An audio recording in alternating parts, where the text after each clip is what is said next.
بسم اللہ الرحمن الرحیم۔ آج میرا موضوع ہے میاں بیوی۔ آج کل بہت ہی زیادہ جو شادیاں ہو کہ اس کے بعد ناراضگیاں پیدا ہو جاتی ہیں، وہ وجہ کیا ہے؟ اس وجہ کو جاننے کی کوشش کریں گے۔ میرا ایک نظریہ ہے، میں آپ کے سامنے شیئر کروں گا۔ شیئر کرنے کا مطلب یہ ہے کہ میں ایک سوشل ورکر ہوں، تو میرے پاس کیس آتے جاتے رہتے ہیں، اور زیادہ تر کبھی لڑکے والے کبھی لڑکی والے مجھے کہتے ہیں کہ ہمارا راضی نامہ کرا دیں۔ تو جب میں تحقیق کرتا ہوں کہ ناراضگی کی وجہ کیا ہوتی ہے، آپ یقین مانیں کہ ناراضگی کی کوئی بیسک وجہ نہیں ہوتی، کوئی ایسی وجہ جو میجر ایشو ہو، آپ یقین مانیں کوئی ایشو ایسا نہیں ہوتا۔ ہو سکتا ہے آپ کے علم میں شاید ایسی ہوں کہ ایشو میجر ہوتے ہیں، لیکن میں نے اس ٹائم تک جو میرا یہ 5-6 سال کا تجربہ ہے، جو میں نے الحمدللہ ثم الحمدللہ کافی راضی نامے کرائے ہیں، اور ہر ناراضگی میں میاں بیوی کے اختلافات میں یقین مانے نہ خامند کی غلطی ہوتی ہے، نہ بیوی کی غلطی ہوتی ہے، غلطی تھرڈ پرسن کی ہوتی ہے، اور تھرڈ پرسن کی اشیرباد ہوتی ہے، تھرڈ پرسن کا مشورہ ہوتا ہے۔ اب تھرڈ پرسن اس میں کوئی بھی رشتہ آ سکتا ہے، کوئی بھی رشتہ، والدہ، بہن، کزنز، سہیلی، دوست، بھائی، والد، کزنز، کوئی بھی رشتہ آ سکتا ہے تھرڈ پرسن میں۔ میں نے تو اپنے تجربے میں اپنے یہ جو 250-300 میں نے جو الحمدللہ ثم الحمدللہ راضی نامے کرائے ہیں، میں نے ان کی وجہ جاننے کی فل کوشش کی ہے، اور وجہ یہی میرے سامنے یہ آئی ہے کہ یا تو لڑکا جو ہے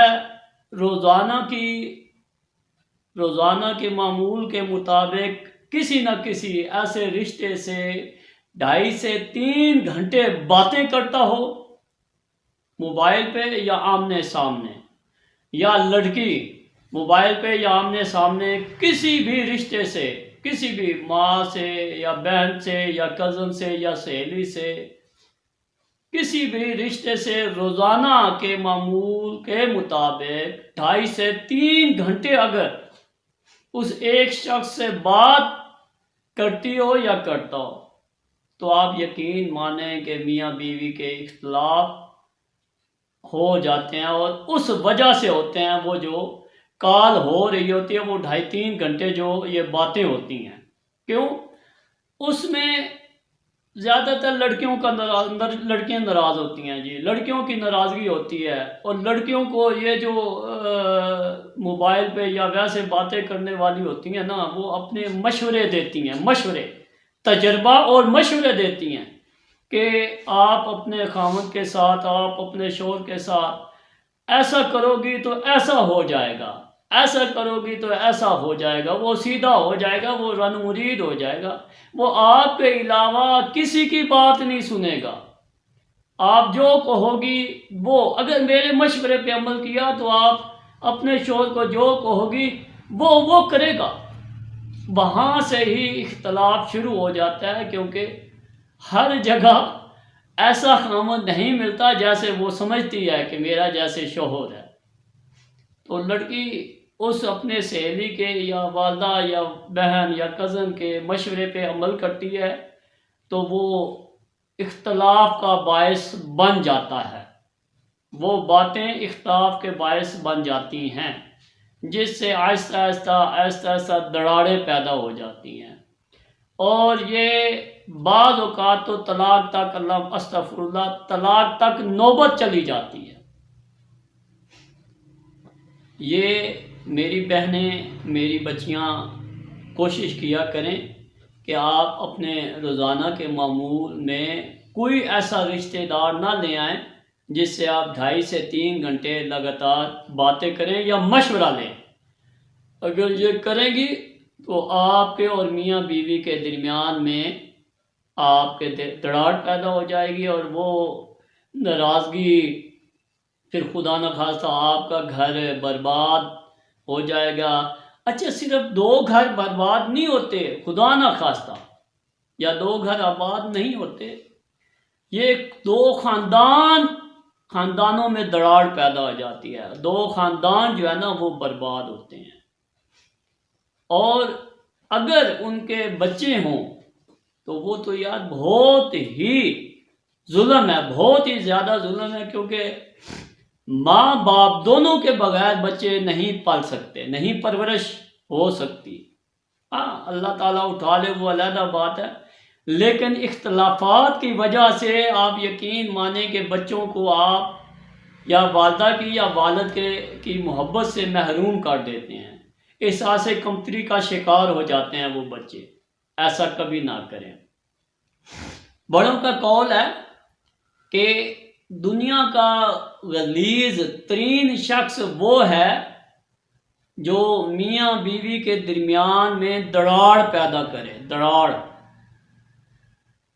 اور وہ دنیا کا غلیظ ترین شخص ہے، وہ چاہے لڑکی ہے یا لڑکا ہے، مرد ہے یا عورت ہے، بوڑھا ہے یا جوان ہے، وہ غلیظ ہے اگر میاں بیوی میں وہ دراڑ پیدا کرتا ہے۔ اور دنیا کا اچھا انسان وہ ہے جو میاں بیوی کے درمیان صلح کا باعث بنے، میاں بیوی کے اختلافات کرنے کا باعث بنے۔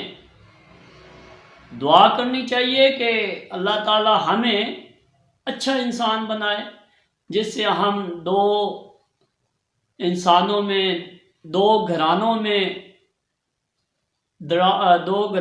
دو انسانوں میں محبت پیدا کرنے والے بنے، ان کی اچھی زندگی گزارنے والے بنے، ان میں اختلافات پیدا کرنے والے نہ بنے۔ زیادہ آپ بچی کی کوشش ہونی چاہیے، کیونکہ بچی شادی ہو کے پرائے گھر جاتی ہے، اور مرد کو یا لڑکے کو بھی چاہیے کہ ایک بچی جس نے 18 یا 20 سال اپنے گھر میں ایسے ماحول میں گزارا کیا، وہ آپ کے پاس آئے گی یکدم چینج نہیں ہوگی، اسے اس گھر میں ایڈجسٹ ہونے کے لیے، اس گھر میں اپنے اس ماحول میں ڈھلنے کے لیے سال، 1.5 سال، 2 سال کا عرصہ ضرور لگے گا۔ لہٰذا ٹائم دینا چاہیے، 2 سال کا ٹائم اس بچی کو لازمی دیں، کیونکہ وہ ایک دوسرے ماحول سے اٹھ کے آپ کے ماحول میں آئی ہے، آپ کا ماحول اور ہے، وہ جہاں رہتی تھی بچی اپنے والدین کے گھر، ان کا ماحول اور تھا۔ لہٰذا اس میں بھی آپ تھوڑی سی، لڑکے کو چاہیے تھوڑی سی فراغ دلی کا مظاہرہ کرے، اور تھوڑا سا اپنی زوجہ کو ٹائم دے، 1.5 سال 2 سال کا۔ پھر دوسری بات، وہ مرد ہی نہیں ہے جو عورت پہ ہاتھ اٹھائے، وہ مرد ہی نہیں ہے جو عورت پہ ہاتھ اٹھاتا ہے،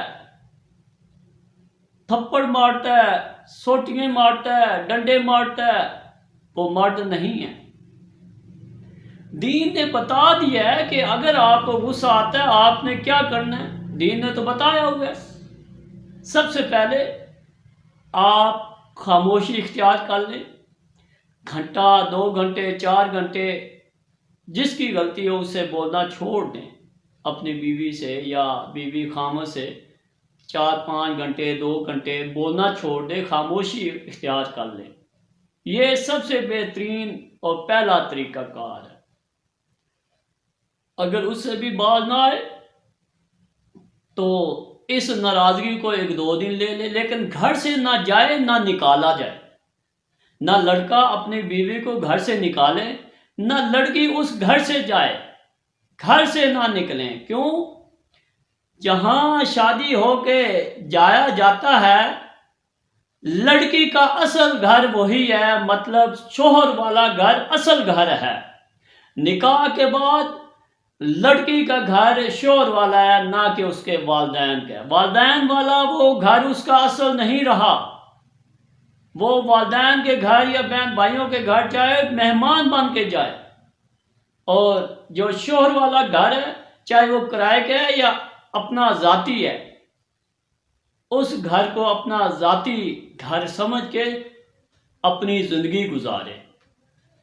ایک وجہ یہ بھی ہوتی ہے بعض لڑکیاں ایکسیپٹ ہی نہیں کرتی کہ یہ میرا گھر ہے، ان کے ذہن میں یہی ہوتا ہے کہ والدین والا ہی میرا گھر ہے۔ یہ بھی بچیوں کو چاہیے کہ وہ اپنے ذہن سے نکال لیں، جب نکاح ہو جاتا ہے ان کا اصل گھر شوہر والا ہے بس۔ یہ دو چار ایسی باتیں ہیں، پوائنٹ ہیں، یقین مانے اگر ان پہ عمل کریں بچی اور بچے، انشاءاللہ ان کا گھر آباد رہے گا۔